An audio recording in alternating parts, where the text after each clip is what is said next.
Electoral Boundary Commission public hearing here in Drumheller. We're pleased to be here. This is our third week of traveling the province and listening to presentations from concerned citizens, individuals who have input for our work, and we're pleased to be here.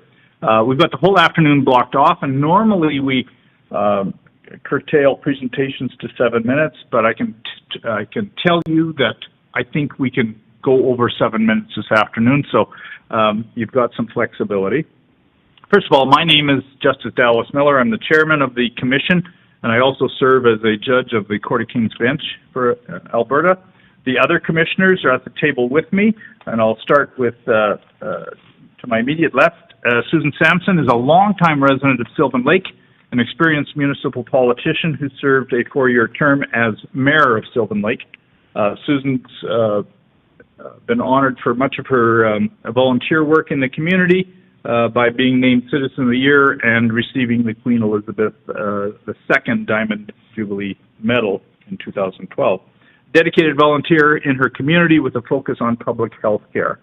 After the session, if you want to talk to her about her astronaut career, she's more than welcome to discuss that with you. To Susan's left is Mr. John Evans, KC, a lawyer. John practices out of Lethbridge with a province-wide firm known as Stringham. John does litigation and conducts trials across the province, and his legal ability has been honored by way of a KC designation recently. He also volunteers as a member of the Alberta Judicial Nominating Committee. To my immediate right is Dr. Julian Martin. Dr. Martin is a retired history professor from the University of Alberta with advanced degrees from Cambridge University. He has volunteered on many committees in the Sherwood Park area where he lives, and also serves on provincial tribunals such as the Surface Rights Board and the Land Compensation Board. Dr. Martin, in effect, is from the Capital Region. Susan is from Central Alberta, and John hails from Lethbridge. Far end of the table is Mr. Greg Clark. Greg is an entrepreneur and consultant focusing on information and knowledge management. From Calgary, he has had the benefit of serving as a member of the legislature for Calgary Elbow for a term, and that experience is valuable to us as a commission. Currently, he serves as the chair of the Balancing Pool of Alberta for energy purposes, and he consults and advises widely to various organizations relative to proper governance. We are your Electoral Boundaries Commission, and there is a little bit of dialogue or questions about the types of the commissions. We are an independent body established by the legislature of Alberta. And if you go to the website, you will see that the Speaker of the Legislature announced this commission in late March, and the commission is composed of myself as chair, 2 representatives from the government, and 2 representatives from the opposition. Our task as a commission is to look at the existing boundaries, which have been in place since 2017, and based on the change to the legislation, which expands the number of electoral districts from 87 to 89, allocate the appropriate boundaries based on population. And our population has grown incredibly as a province. We have a timeline, and the timeline starts from our appointment in late March. We first met as a commission a couple of times in April, and we started our, I want to say roadshow, our public hearings across the province in late May, and we go until the end of, the beginning of next week. After we get the input from the public this first time around, we will work on completing a report. We'll all put our heads together and work on a report that will be released or must be released by late October of this year. That is what has come to be known as an interim report, and it will be available publicly and will receive comments and feedback from the public, again, through a public hearing process, through the internet, and submissions to our website. From late October through to late March of next year, we will have an opportunity for more public hearings and then write and submit a final report, which will be submitted to the Speaker, and then the government and opposition or the legislature will deal with our report in terms of whether they accept all the terms or adjust boundaries or whatever, but then it's the legislature's responsibility. So we're on a timeline, and we are here, as I said, at the beginning of the third week of our across the province tour. As you are aware, each electoral division or riding or constituency has one member representing it in the Legislative Assembly, and the people in that constituency or electoral division elect that particular MLA. Now, by way of background and comparison, we want to look at the last commission whose report came out in 2017. If you look at the graph, the commission in 2017 made recommendations for 87 boundaries based on a population of just over 4 million. The population of Alberta has grown considerably, such that we're now at in excess of 4.8 million, and our task is to add 2 ridings and deal with the significant increase in population. Again, going back to the last commission, they used this formula. They took the estimated population of 4,062,609 people and came up with a mean average of 46,697 individuals for each electoral division if it was divided equally. However, the goal isn't to have exact equality in terms of population per electoral division. Rather, we look at a target, a wide-ranging target. And the target range is 25% below that figure or 25% above that figure. Again, that was those are the numbers for the 2017 electoral boundaries that we've lived on based on the last 2 elections.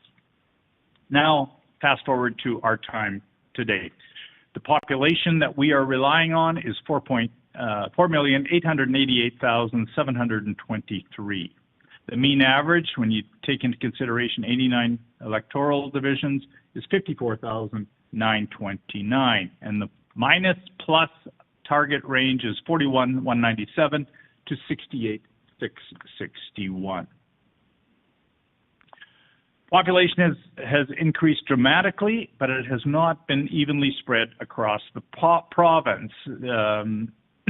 Our task as a commission is to come up with a set of boundaries that provides Albertans with what we call effective representation. Effective representation, in order to arrive at that, we are considering several factors. Those factors are outlined in the legislation. The relative sparsity and density of populations in each electoral division, common community interests and organizations, geographic features. I'm sure we'll talk about some geographic features when we talk about the boundaries with the presenters here this afternoon. Communication and transportation lines across the province. Our goal, our task, is to create understandable and clear boundaries for the voting public of Alberta. In addition, and finally, we are entitled to take in any other considerations we think are important in compiling our report and in allocating the boundaries for the 89 electoral divisions. So that's the background of why we're here and what we've been doing the last several weeks and what our job is and our task is in the weeks and months ahead. Now, we want to hear from you, and we want to hear from the presenters. This map is the current Alberta electoral map based on 87 electoral divisions, and you can see Drumheller on the left-hand side, large geographic area, and we want to hear from presenters that are here today. So, and I'll take any questions at all about the presentation as the presenters come up. Is it Brian Golka here? Brian, do you want to come forward? just have a seat at the table there, introduce yourself, and proceed to give us your comments. And don't feel rushed, take your time. Speaking to the mic. Oh, thank you for reminding me. These sessions are recorded, and they're also transcribed, and they will be, the audio recording will be on the website, and the website you're probably familiar with. You've already had access to it. And a Hansard transcript will be available in a few days as well. So do you have just one map right now? That's the map that occurred. So do you have a variety of different maps you're going to show? Well, do you want, what map do you want to see? Well, like new, like, have you figured out, like, using the... We're in the figuring stage. We haven't designed any new boundaries. But Aaron, can you put up the map? Yeah. It's probably up. It's up on the wall, but we'll also put it up on the screen of the current writing. So that would be our reference point. So if you want to have a conversation about changing the boundaries, we want to hear you. So one thing I'd like to talk about is between Camrose and Drumheller, it's divided by a river. Now, maybe 50 years ago, a river was more important, but I think you need to start dividing by roadways, major roads, instead of rivers. Or even, because it doesn't really matter if you have a county that is in 2 or 3 different areas. For example, I live in Camrose area, but there's a river. I live here, and a half a mile across is the river, and then I have land on both areas. When you say the river, do you mean Battle River? Battle River, sorry. Yeah, okay. Battle River. The Battle River. So anyway, having your land cut off by even 2 counties is very confusing because of the river. So if you have like a half section of land and part of it's in the county of Flagstaff and kind of in the MD Pros, it's very difficult to get stuff done. So what I'm saying, instead of having the Battle River cutting off Camrose and Drumheller, pick a road. Like pick 872 or pick an area and do it more by roads than rivers. Because like this guy, like, so, because that's me. And you're talking about a township road, I assume. Township road, yeah, like 872 or 599 or any of the major roads, like Highway 12. Because right now I have Nate on one side and I have Jackie Lovey on the other side, and I have land on both sides. So it's very to work with these people. So you're better off to have more straight cut lines than a river cutting divisions. So you're talking about the northern border. Yes, northern border. Yeah. So right now, if you look at the northern border, it's between Camrose and Drumheller, and the Battle River is the bulk of the boundary. The dividing line. So, but if you went across, say, Highway 53 and cut it off 53 to 872 and went up, took that out, then you'd be, I think you'd be a lot less confused. Aaron, is there any way we can get the north riding up on the screen? What number is that? It is 53. 53?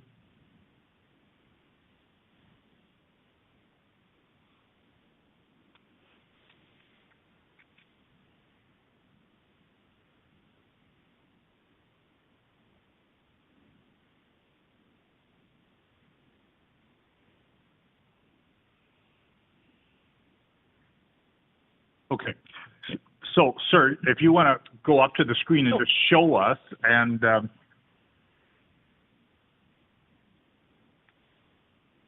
so here's Highway 53 going across. Yeah. And then, so Hardesy's stuck. That's where I'm from. It's stuck between like Nate's here, and people have land on both sides. But if you had a cutoff 53 to 872 and went up, and then like went up like this using a road, like here it's not bad. They're using township lines and stuff. It makes it more cleaner is what I'm trying to say, instead of having a river divide boundaries. Like even counties and everything else. I think there's a lot, but yeah. So square it up basically is what I'm saying. Okay. So 53 would be the complete northern boundary, is that? Yeah, you get a 53 in the northern boundary, and then you could have 872 up, and then that cuts. Or you could even come over if you wanted to make bigger, depending on you could come to 36 and go over, depending on population. I mean, you're still going to have to deal with how many people are in our area versus how many people.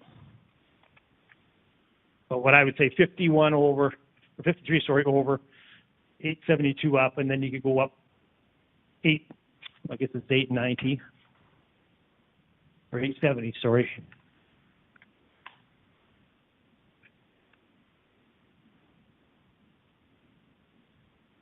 Do you have any idea as to villages and towns that would be added? Well, Hardesty would be added to Drumheller then. Yeah, okay, Yeah. okay. Yeah. Okay, I've been monopolizing things, so Yeah. other commissioners will have some questions, so go ahead, Julian. Yeah. Oh. Yeah. Thank you, Judge. Thank you, Brian. I didn't catch your last name, so. Okay. Well, sir, I like the whole concept, and I want to press you further on this general concept of following road lines. You know, I had my last visit to Drumheller was by canoe. Went on a real nice paddle down the Red Deer, and it really hadn't occurred to me that, and for a long time, I guess, the boundary straddles the river. It goes to the west side of the river. Yeah. Which is kind of a precedent because, as you had alluded to, people think in terms of the river as being the boundary. And here's a clear instance where it hasn't been for an awful long time, I think. But I wanted to press you further on what could be done a bit north of Drumheller, because as you know, Drumheller has not had a growing population, and so we as a commission struggle to keep these things more or less in balance, right? And I wondered then, given your notion that the roadways are more important than the river in this instance, what do you think about a notion then of going to the west flank of the river against Stettler or against Camrose itself? Yeah, I mean, Would the same logic apply? Yeah, it would same logic apply, I yeah. don't, but I just think the principle very interesting. the principle of trying to keep away from using the river as a boundary, Yeah, because of then it cuts people's land in half. You know, it's like counties. Like we have the same problem with County Flagstaff and the MD Pros. right. It cuts in half, and then of course there's land is taxed differently on both sides, and so But we have no control. you have no control over that. But I'm Yeah. trying to say, if you started with electoral boundaries like that, then maybe these other people will follow. But I'm just saying, it makes life a little more easier for people because they're not having to jump across a river to. Like if my land's on one side, I lived on the other side, well, I'd be in Drumheller, not on the boundary. I'm basically right on the boundary. I'm sitting where I'd rather have it more defined by roads than rivers, is what I'm saying. Can I indulge me? Ask one more question. So, to give a more concrete example, has Alex got more to do than Stettler than it has to do with Red Deer? Yeah. Because But like Hardy's don't want got more to do with Provost than it does with cameras. okay, but it's just again an instance of if you move that boundary. I mean, are you doing violence to some people's sense of how their property works? It's you. Well, that's what I'm saying. If you Yeah. move the boundary off the river more to a more defined road system, like a major road, like 872 is a good one because it's a major, and 53 is major. So those are fairly definitive the roads, and then it makes it more. I think it makes it more cleaner. How's that? Well, it does for- that. Yeah. Yeah. Thank you. Yeah. Right. Thank you. Yeah, I appreciate you coming. It's really one thing to look at it on the map, and it's another to talk to someone who literally knows the lay of the land, right? The literal lay of the land. So I'm curious about Hardesty itself. What is the trading, relationship with Hardesty, sort of up and down Highway 13? Like, does it belong? I think you just sort of said something that triggered me here a little bit. do the people in Hardisty or that whole area sort of look a little west towards Camrose? They look a little east towards Lloydminster? Like, where's their sort of natural trading area, natural kind of shopping, family, whatever? Have you ever been to Hardisty? I have. See the tanks. Yeah. So what happens in Hardisty, for people who don't know, 4 million barrels of oil leave there every day to go to the U.S. We create $83 billion worth of economic value to Canada. We trade everywhere. We have people from Provost, Lloydminster, Camrose, Edmonton, Calgary, Red Deer, you name it, comes to Hardisty. So it kind of belongs anywhere. There's not, because what we've heard some, in some of these, especially ones that are fairly close to a boundary one way or the other. So something similar to what we've heard from you is, this place really doesn't belong with those places it's lumped with. It actually belongs with these places. Yeah. Right? Yeah. And we always know this place orients east or west or north or whatever.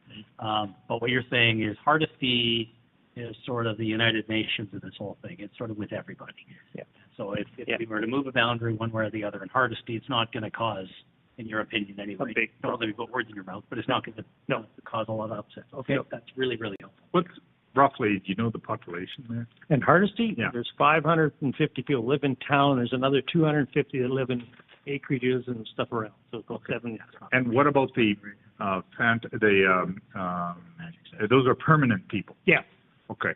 And we can have anywhere, if you want to talk about the shadow people, Yeah, that's the word I was looking for. Thank you. anywhere from 500 to 2,000, all depending on what's going on the tank farm at the time. Okay.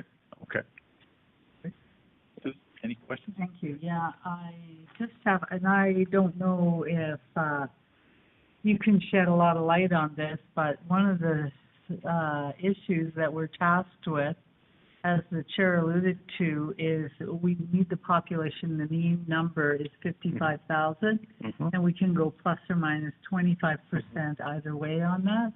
And the Drumheller settler riding with the 2024 Stats Can number is sitting at 41,600. Yep. So it is just about at the lowest mark of the 21.5. Yep.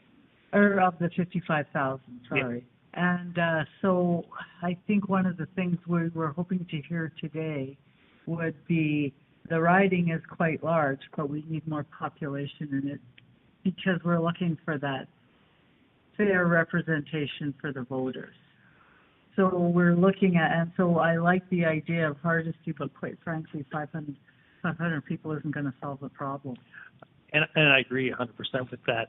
But the unfortunate part about the East Central Alberta, you got to go a long ways. Like you get over in the OAN area, the Acadia Belt, there's nobody there. I know. So you'd have to go north. You'd have to go into Garth's riding a little bit to get Wainwright, Irma, and that's Could you give the people's full names, because we're not as... Oh, sorry, Garth Roswell. Okay, and that's the Camrose riding? No, Jackie Lovey's Camrose riding. Garth Roswell is Bakerville. Okay. Wainwright, yeah. Yeah, so moving north. Yeah, so moving north is probably your only. See, I was thinking, depending on where you have to go with to do new boundaries, maybe Drumheller would be better off going in a new area or in the south, because it's a long ways. Like for me to drive, it was 2.5 hours to get here, so it's a long ways across. So if you go more north, maybe I don't know. I mean. Yeah, I don't envy your guys' jobs, put it like that. I mean, you've got a tightrope to walk, and yeah. So are you saying that from Hardisty to Drum is 2.5 hours? Yeah, it's 2 hours. Yeah, it was 2 hours to here. Yeah. There's no straight shot on this on your... No, you go to 53. Yeah. Oh, I know. Well, it's what, hour and a half to Stettler? It's an hour to Stettler, yeah. Hour and 10 to Stettler, yeah. So that's the trick. But if you go a little bit north, you're going to get more people from Irma, Wainwright area. Yeah.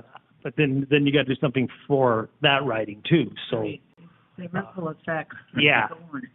It's I'm also on Damien Currick's board of directors, which is Battle River Crowfoot, which it takes him 3 tanks of gas and 3 days to get across his riding. It's okay. So which is the same riding as Drumheller.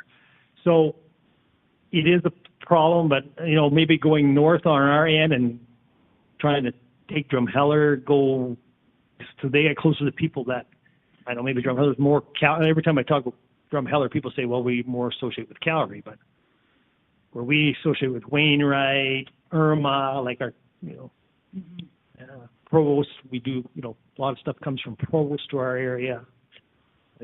So that's the thing, maybe going to 41, maybe, or 14, sorry, and over. Yeah. But then you might have to go more north with, like, Lloyd Minister's growing quite dramatically, so that'll help out that area. Yeah, Vegreville, Vermilion's doing not bad. It's just, like Hardisty is about the only one that's really growing in the county of Flagstaff. It's about the only community that's growing. They're all losing too, so. Right. Like we've lost county of Flagstaff, between the census they had, we've lost 300 people. That's significant. That's big. And Hardisty is the only town that grew Yeah. out of all those, and they will continue to grow depending on what happens in the next, because we have the ability to grow. Thank you. No question. Thank you. So, you see, any rough estimate if we were to move, take Highway 53 as largely the northern border, and then cut up 860 or 872 or 870? 872, yes. Yeah. Which includes Hardisty. Would that, you have a rough estimate? Would that be 1,500 people? Yep. Maybe? Probably, yeah. Yep. Okay. You hit Forestburg, yeah. You get Forestburg, you know, part of that, and then, oh yeah, because you got Alliance comes in there, Galahad, there's a few little small towns. Camrose loses a little bit there. A little bit, yeah. Have you had any conversation with people in that riding? Well, I'm on the Camrose EDA, so yes. Okay, so tell us about pushing their border up north. They may have, like, I don't know. See, it used to be Camrose with Haskell in the day. So what we used to be with Wainwright. Hardisty Wainwright was, and then Camrose with Haskell had their boundary was there, but now they've moved. So Camrose is growing too, of course. Toefield is growing, which is in that area. So Bashaw, I'm not so sure about what's happening there. So I don't know if you split the difference with some of, going toward Ponoka more, or even up in that Hay Lakes area. Kingman's growing a little bit, or not Kingman, sorry. What if we just went and used Highway 13 up to Camrose and didn't take in any of Camrose? Yeah, you do that too. Or you go up 36. You could go up 855, Daysland. It gets big. Then Camrose starts to lose, but but Camrose could take, if you cut it off, they could take some of the stuff lower. Like maybe it should be Camrose Drumheller. That would be huge. Mm-hmm. How about going west to Camrose, Bitters Lake? That too. Taking that north-south. Yeah. Like up near New Sarepta, perhaps. Anyway, that north-south road on the west side of the current boundary, at that the Camrose division, it would give them a bunch more people. Yes. And it sort of extends the thought we were having vis-a-vis the west flank of the Red Deer River. Yeah. So that might work too. Yeah. And that's probably more along a known range road in this case. Yeah. And that may, the people in Bashaw, Camrose, that maybe they're more suitable. Like they're more, I don't know, like Camrose is of course more retirement and more, they do have the farming there, which is background. The big thing with Hardisty, we get like bigger the area, like Provost and Wainwright. So we have a lot in common with that area more than we do. We have more common with the east than we do with the west.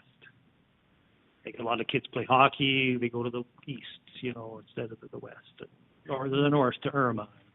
So, but you would acknowledge and recognize that no matter what happens, these ridings are going to get bigger geographically. Of course, they have to because we And- don't have the people. Yeah. Yeah. And that the rural, are going to have to really, okay. Yeah, it's a different ball of wax than being in downtown Edmonton on the street corner. You can see all your constituency in half an hour sitting in a Starbucks. But in rural Alberta, you get in your vehicle and you drive. So just to give you an idea, sir, if we combined Drumheller, Stettler, and Camrose, just let's first thought experiment. Yep. That would be 87,000 people. That's about what Edmonton Ellerslie is right now in terms of population. Oh, I know. I know. I realize it. Okay. I realize the problem you have. Yeah. Okay. Yes, believe me. I door knocked in some of those city ridings this year, so I know where you guys. So it's not easy. Okay. That's why I'm here trying to help in my way, I guess. And we're also tasked with naming the ridings, but I think it'll be relatively easy once we figure out the boundaries. Well, exactly. So this one, it's no catchy name. It'll just be the major centers, likely. Yeah, exactly. Yeah. Okay. Other questions or conversation? I mean, we've got time. Yeah. Other questions? Okay. Any other presenters? Okay. Adrian Zink? Yeah. Okay. Well, thank you. Thank you very much, Brian. And please stay to hear the rest of the conversation because we may end up bringing more people in. Mr. Zink, come forward, please.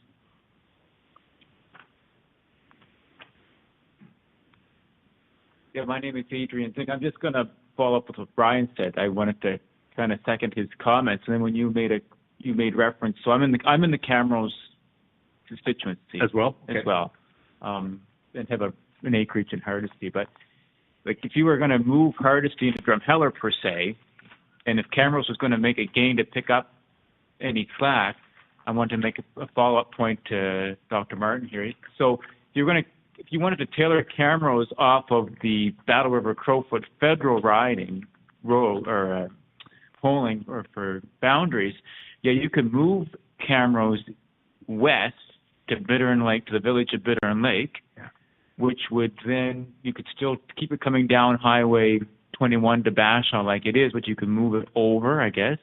And then going north, if you were going to go up north on 21, we would go up north to, say, New Sarepta, and then come across Along with the railway. with the railway, exactly, and then use that kind of to pick up the east end cutoff of Hardisty. If you were going to move Hardisty in wherever the boundary cutoff would be between Killam and Hardisty, for an example, you could balance it off by taking the western end of Camrose by going out to Bittern Lake, which they are now would be in Musquechee's Wetaskiwin. But then I don't know how their population looks on that side. Because, going back to prior to the last boundary change, we were Camrose Wetaskiwin, right? Which I do believe the way it's set up now does work better for everybody, Camrose being separate from the Wetaskiwin riding. But, if you look at the Bittern Lake hamlet or the little village there, and then follow it up Highway 21 north to, say, New Sarepta, the Hay Lake area, you could use that as a pickup for a few extra numbers in population. It's in there. Do you know what? Oh, it's Wetaskiwin. New Sarepta right now would be Wetaskiwin, Musquechee's, I believe. Yeah, because they kind of dogleg over there in a weird fashion. So right now the boundary comes to Highway 21. We actually go to Highway 21 south to the eastern, and then they're on the west. And then Highway 21 north, we go up Highway 21 north but then it kind of veers off again going east, and it runs in through Tofield, Kingman area. But if you brought that out and used, as much as Brian was saying, using a roadway, if you used Highway 21 as a boundary line, but then I guess that wouldn't take him Veteran Lake.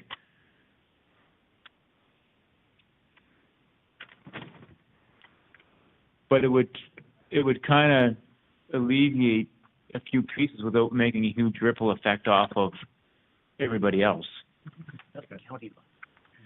We don't need to worry about the details. We're just working with big crayon right now. No, but The concept is, I think, the thing, and I appreciate your thoughts about that. So we got clever people who could work out the population numbers without asking us to build a footprint that's humongous.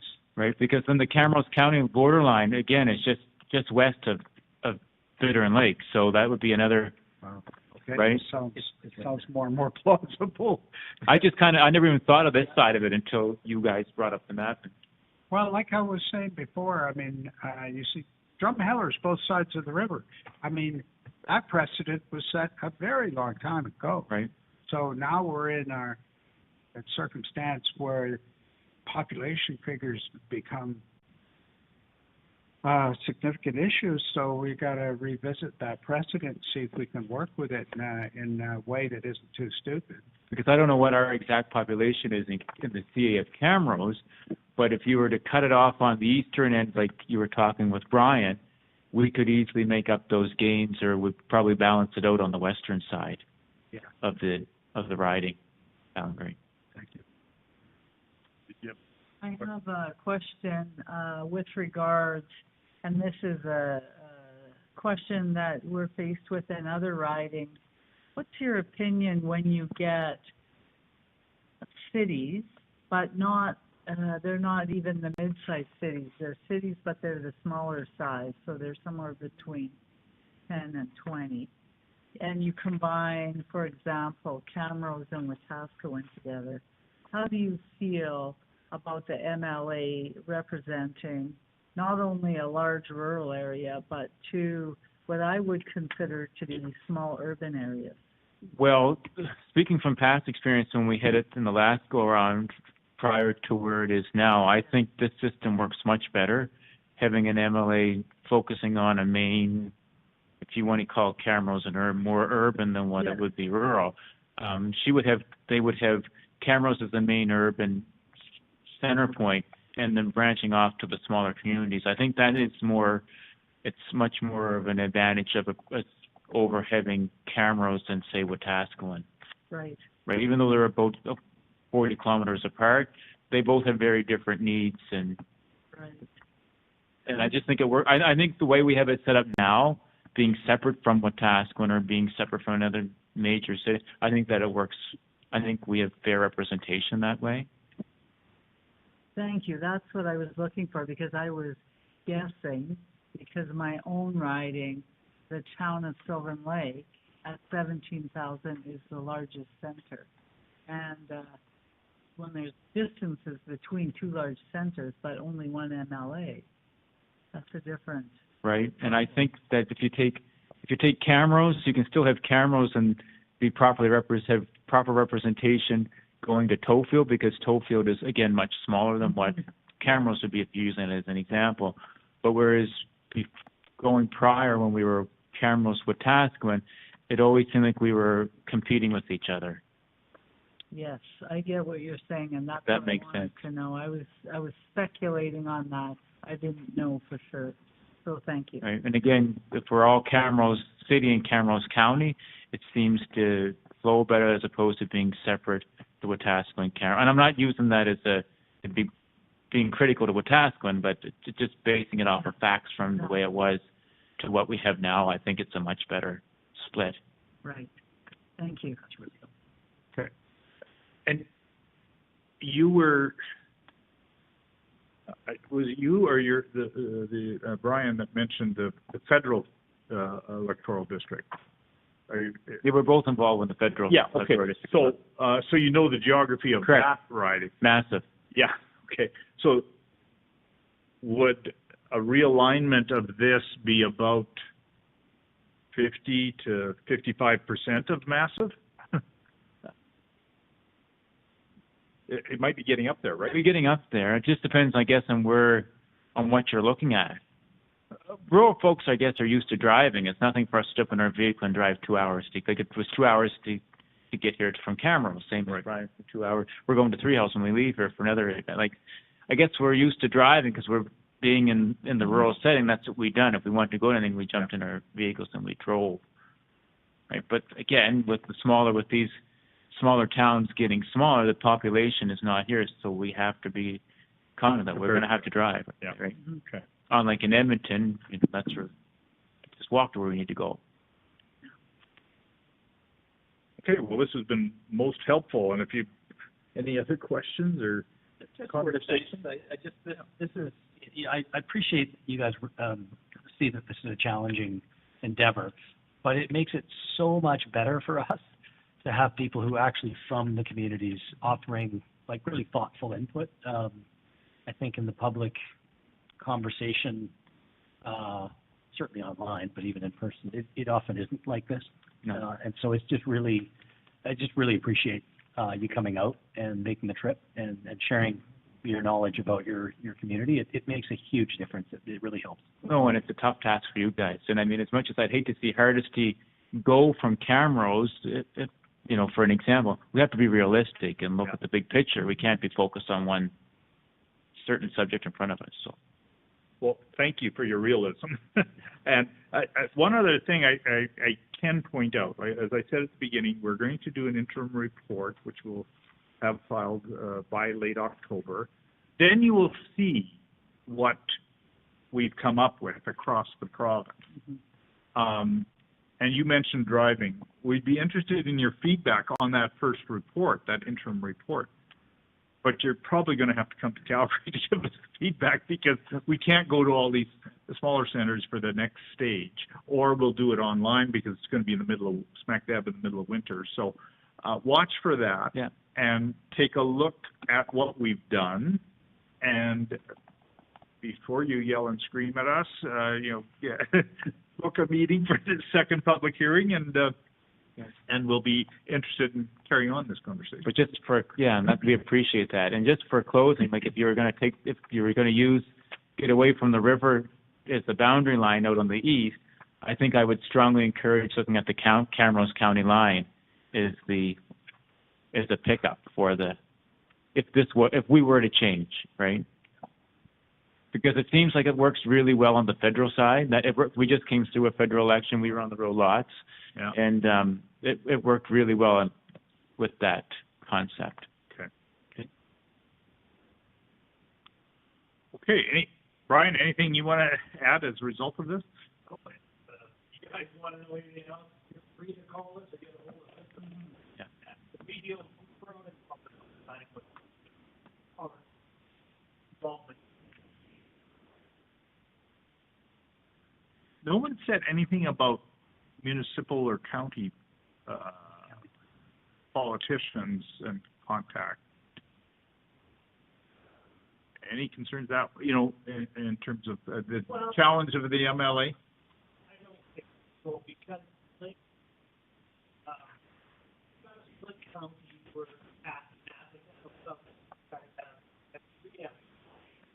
in one county because of the way it worked out. It's not a big. So you've adjusted, or they can adjust. Yeah. In fact, 3 voices may be better than one. A guy told me that your project works. So you have 6 voices that break the left.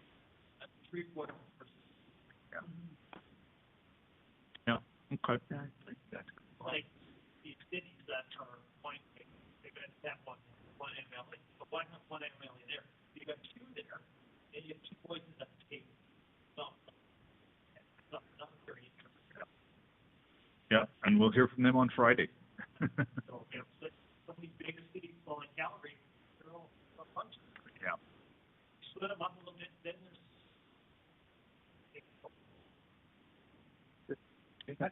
That's a really interesting point, because we've heard MLAs saying, well, I got 9 counties and I go to meetings, and all in all, there's 128 councillors or reeves or mayors and whatnot, and it's all very confusing.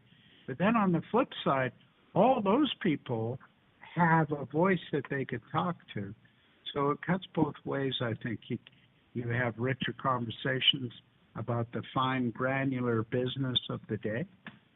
But if there were two MLAs, they'd have two voices as advocates. At the table, you got two voices Yeah. now, at the big table at Everett, so. Yeah. It makes sense to me to have that.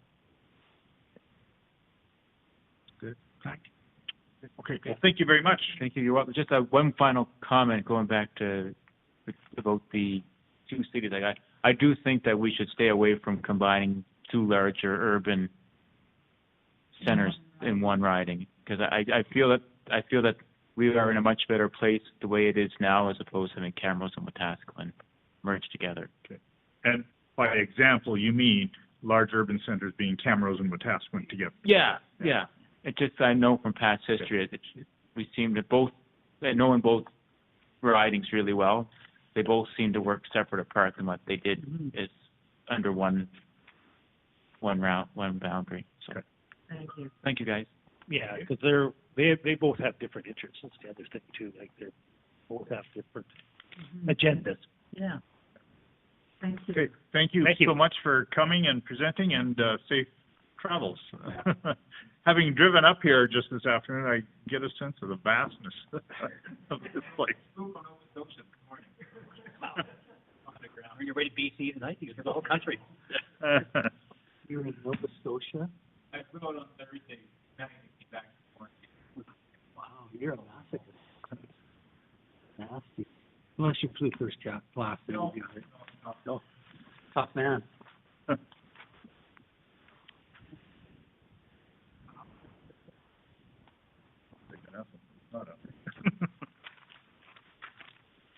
Okay, well, we'll adjourn this hearing. We'll stay around in case there was a couple of other people that had signed up, and they may come later, and we'll reconvene if they show up. So we'll stay here for the next hour or so. So microphones are off. Thank you.